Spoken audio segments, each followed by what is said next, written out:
कल तक इन्हें कोई नहीं जानता था। आज इन्हें बहुत लोग जानने लगे हैं और आने वाले कल में इन्हें जग जानेगा। ऐसे ही होती है हर उपलब्धि की शुरुआत।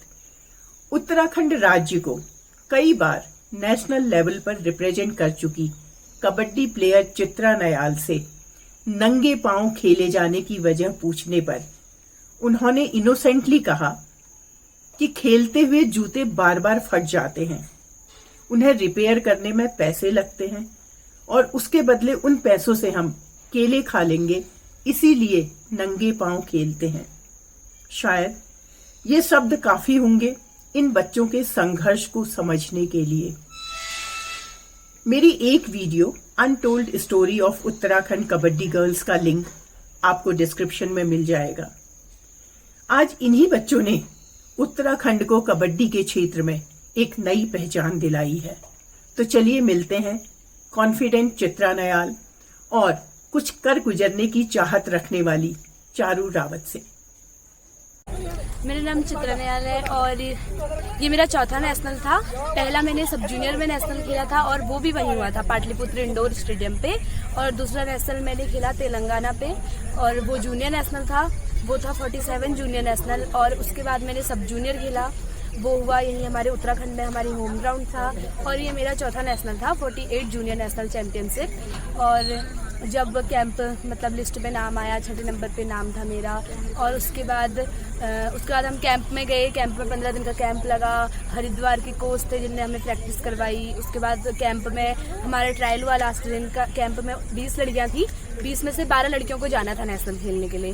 फिर वहाँ से सिलेक्शन हुआ, टीम को सिलेक्ट किया, अलग अलग डिस्ट्रिक्ट से लड़कियों को लिया गया, 2 यहाँ से, 4 हरिद्वार से, ऐसे करके डिस्ट्रिक्ट वाइज लड़कियों को लिया गया। फिर वो वहाँ से हम नेशनल खेलने गए। 12 लड़कियों में से 20 में से 12 गई और बाकी बाहर हो गई थी लड़कियाँ कैंप से।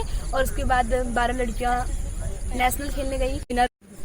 मैं मतलब कि मेरा ये चौथा नेशनल है और जब मैं पहला नेशनल खेलने गई थी तो मैं तब भी वहीं गई थी पाटलिपुत्र में, और चौथा नेशनल था। तो पहले नेशनल से चौथा नेशनल मेरा बहुत ज्यादा मतलब सही था। पहले नेशनल में ऐसा था कि मैं बहुत नर्वस थी। जब मैं अपने मतलब प्लेइंग 7 में मेरा नंबर था, मैं खेल रही थी तो खेला भी नहीं जा रहा था, दूसरी टीम से स्कोर भी नहीं हो रहा था, पॉइंट भी नहीं आ रहे थे, हाथ पैर कांप रहे थे, क्योंकि पूरा फोकस ग्राउंड पे होता है। जिस कोर्ट में हमारा मैच चलता है पूरा फोकस लाइट का उसी कोर्ट पे होता है और पूरी ऑडियंस हमें देख रही है। और पटना पायरेट्स हमारी प्रो कबड्डी की टीम है, 3 बार चैंपियन रह चुकी है वो प्रो कबड्डी में, उनका होम ग्राउंड है वो। और जो पहला वुमेन्स का वर्ल्ड कप हुआ था कबड्डी का, वो भी पटना वहीं हुआ था पाटलिपुत्र इंडोर स्टेडियम में, इसलिए वो बहुत इंटरनेशनल स्टेडियम है। तो मतलब सबका फोकस हमारे ऊपर, मैच चल रहा है तो सब हमें देख रहे हैं, तो नर्वसनेस बहुत रहती है। पहले नेशनल में मेरा ऐसा था, इनका पहला नेशनल है तो इनसे होगा। अभी चौथा था मेरा तो थोड़ा सा मतलब ठीक ही रहा है। चित्रा आप बताइए मुझे, सॉरी चारू, आप मुझे बताइए कि आपका क्या एक्सपीरियंस रहा? मेरा बहुत ही अच्छा एक्सपीरियंस रहा, क्योंकि मेरा पहला नेशनल था तो मतलब हमारा रोज का ग्राउंड में जो शेड्यूल रहता था कि रोज की प्रैक्टिस है, ये है वो है। लेकिन जब पहली बार नेशनल लिस्ट में नाम आया, हमने कैंप अटेंड करा, हम नेशनल खेलने गए और मतलब वहाँ की जो मतलब इतना बड़ा स्टेडियम था, मतलब ऐसा कभी देखा भी नहीं था। तो लाइट्स थी, ऑडियंस थी, बीच में ग्राउंड था, मतलब काफी सुंदर उनकी अरेंजमेंट। मतलब जो टीवी में देखा था वो हमारी आंखों के सामने था और हम खेल रहे थे जैसे हम सबको देखते हैं, प्रदीप नरवाल वगैरह हमको देखते हैं, वैसे हमें ट्रीट किया जा रहा था। हमारी टीम आ रही थी तो उत्तराखंड ऐसे नाम लिया जा रहा था। मार्च पास के समय हमारे पास हमारे उत्तराखंड का बैनर था, मतलब सब कुछ बहुत अच्छा था। बस कमी यहीं पे रह गई कि हमने 3 पॉइंट से अपना मैच लूज कर दिया, प्री क्वार्टर मैच। अगर हम क्वार्टर तक पहुंच जाते तो हम खेलो इंडिया में आ जाते इस बार। बस इसी को हमने सुधारना है और अगले नेशनल में हमने इसी में काम करना है अपने। इतनी अच्छी टीमें हमारे पूल में आई थी और सबसे पहले हमें पहला ये हुआ था कि गोवा के साथ हमारा मैच था। गोवा से हमें बाई मिल गई थी क्योंकि गोवा की टीम आई नहीं थी, इस वजह से हमें बाई मिल गई थी। और 2 मैच हुए हमारे उसके बाद तेलंगाना और विदर्भा से, और वो मैच भी बहुत अच्छे गए हमारे। हम तेलंगाना से जीते 21 पॉइंट, हाँ सॉरी पांडुचेरी से हम जीते 21 पॉइंट से, और विदर्भा से जीते हम 20 पॉइंट की लीड से, हाँ 20 पॉइंट। और हमने अपना मतलब पूल बनते हैं, पूल के हिसाब से मैच होता है, पूल पार किया हमने अपना पूल की। हम फर्स्ट मतलब हमारी पूल की उत्तराखंड फर्स्ट नंबर पे टीम थी, विनर रही पूल की, अपने पूल की विनर रही हमारी उत्तराखंड की टीम। और उसके बाद जो हमारा प्री क्वार्टर मैच हुआ वो हुआ तेलंगाना से। तेलंगाना से भी हमारा मैच बड़ा अच्छा टक्कर का चल रहा था, पर हमने 3 पॉइंट से कहीं पर हमारी कमी रही कि 3 पॉइंट से हमसे मैच लूज हो गया और हम क्वार्टर नहीं खेल पाए। अगर हम प्री क्वार्टर पार करके क्वार्टर में पहुंचते तो हमारा मैच हरियाणा से होता, और हरियाणा तो कबड्डी का गढ़ी है, वो तो देखने लायक था। वो तो हमारे लिए सेलिब्रिटी ही है, क्योंकि इतने अच्छे मतलब दीदियाँ सभी बड़े ही थे हमसे, और साई हॉस्पिटल की टीम आ रखी थी, सब सीखने की जैसी चीज थी। और उनको देख के अब हम अगली बार नेशनल में शायद और अच्छा खेले, हमारी टीम सेमीफाइनल या फाइनल तक पहुंचे। और जब हम पटना से हम शाम को आए, हमारी 8 बजे एक्साइटिंग मोमेंट जो हमारा था घर आने का, जब हम घर वापस आए, तो जब हम पटना से वापस आ रहे थे 8 बजे की हमारी ट्रेन थी, और हमने 11 बजे पहुंचना था मुरादाबाद। हाँ, मुरादाबाद 12-12 पहुंचे।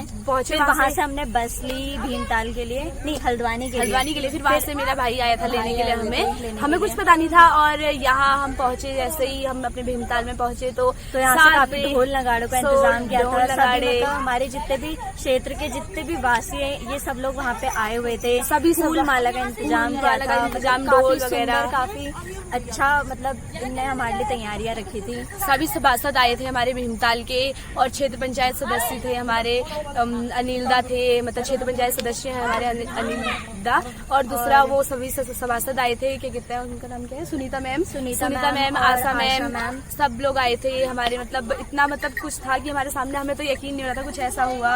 और हमारे मतलब सबसे बड़ा योगदान हमारा जो हमारे जाने में, मतलब हर चीज में जिनने हमारी मदद करी, और हर साल जिनने हमारी मदद करी, जिनने हमें मतलब शुरू से हमारे साथ थे, वो चेयरमैन है हमारे भीमताल के, देवेंद्र सिंह चनौतिया जी, वो हमारे चेयरमैन है। उनने मतलब शुरू से हमारे साथ रहे, और सभी मतलब अब तो हमारे साथ सब लोग हैं, लेकिन पहले मतलब शुरू से उन्होंने हमें शुरुआत दी। और सभी मतलब सुनीता भाभी लोग हैं, सभी मतलब हमारे साथ देते हैं, और कभी कहीं जाने के लिए कुछ हमें पैसों की, सब चीज की। और 2 मतलब NGO वाली मैम है हमारी, आप ब्लॉग बना रही हैं आप ही, और एक मंजूषा मैम आप ही, और एक मैम, मतलब सब ने हमें बहुत सपोर्ट किया पहले के अकॉर्डिंग। अब भी हमारे बहुत अच्छे हैं, मतलब जैसे हम जाते हैं तो सब कुछ हमारे पास फैसिलिटी होती है, मतलब पहले से बहुत सही है। अब तो पहले से क्या होता था कि नेशनल खेल के आगे बस अब ऐसा है कि अब क्षेत्र के जो जितने भी लोग, जैसे हम नेशनल खेल के और आगे जाएंगे, हम नेशनल खेल जा रहे हैं, बहुत अच्छी तैयारी। अब हम स्कूल जाऊंगी तो बच्चे थोड़ा और ज्यादा एक्साइटेड होंगे, कुछ बच्चे आएंगे हमारे ग्राउंड में, थोड़ा वो भी सीख के जाएंगे। अब रहेंगे तो वो तो उनका ही काम है, अगर वो कंटिन्यू रहे, हमको देखकर और लोग भी मतलब आ रहे हैं हमारे ग्राउंड पे। आगे आने वाले समय की ये बात है कि हम एक्साइटेड तो बहुत ज्यादा हैं, बस हमें मेहनत करनी है। इतने हमारे पीछे हमारे भरोसा कर रहे हैं क्षेत्रवासी, उन्हें हमारे लिए हम और बड़े लेवल पे खेले हैं। उनको हमसे उम्मीद है कि हम इंडिया की टीम से खेलें, तो उनके हमने करना है वो काम जो वो हमसे सोच रहे हैं, हम जरूर करेंगे हम उसको काम को। और मैं एक बात यह कहना चाहूंगी कि शून्य से मतलब 0 लेवल से आज हम जिस भी लेवल पे हैं, जितने भी लोगों से मिल रहे हैं, अभी लेवल तो हमारा कुछ नहीं है अगर कहा जाए तो, क्यों अभी तो कुछ नहीं है, अभी हमने बहुत कुछ करना है, लेकिन जितना कुछ है, जितना कुछ है लोग पहचानते लेवल में खेल रहे हैं, जैसा भी मतलब जो भी हमें सम्मान मिल रहा है, अब वो सिर्फ एक ही इंसान को जाता है, जो हमारी कोच है हमारी, जिसने हमें सिखा रखा है, मतलब 0 से जिसने इतने ऊपर पहुंचा रखा है। दीदी हमारी ma'am, good evening ma'am. Good evening Monica, पूरा क्रेडिट आपको जाता है इनको यहाँ तक पहुँचाने के लिए। आपका क्या कहना है इनके बारे में? मैम, पूरा क्रेडिट अकेले मेरा लेना तो गलत हो जाएगा, क्योंकि बच्चे काफी मेहनत करते हैं। ये है कि जितना मुझे आता है वो मैंने शेयर किया है, और जितने भी बच्चे हैं सबको सिखाया है, और बच्चे अभी भी प्रैक्टिस कर रहे हैं, जैसे कि आप देख रहे होंगे पीछे। तो ये बच्चे, ये जो दोनों बच्चे हैं, ये बच्चे मेरे पास ऐसे आए थे कि इन्हें कबड्डी के बारे में कोई नॉलेज नहीं था।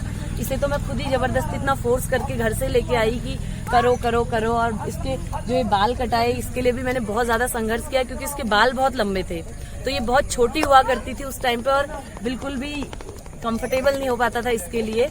तो ये लेकिन ये कटाना नहीं चाहती थी। बड़ी मुश्किल से इसको मैंने इस तरीके से वो किया कि ऐसे खेलेगी, प्रदीप नरवाल से मिलेगी, आगे जाएगी, नवीन गोयत से मिलेगी, तो ऐसे करके इन बच्चों को मोटिवेट किया। तो आज रिजल्ट्स आप सभी के सामने हैं, और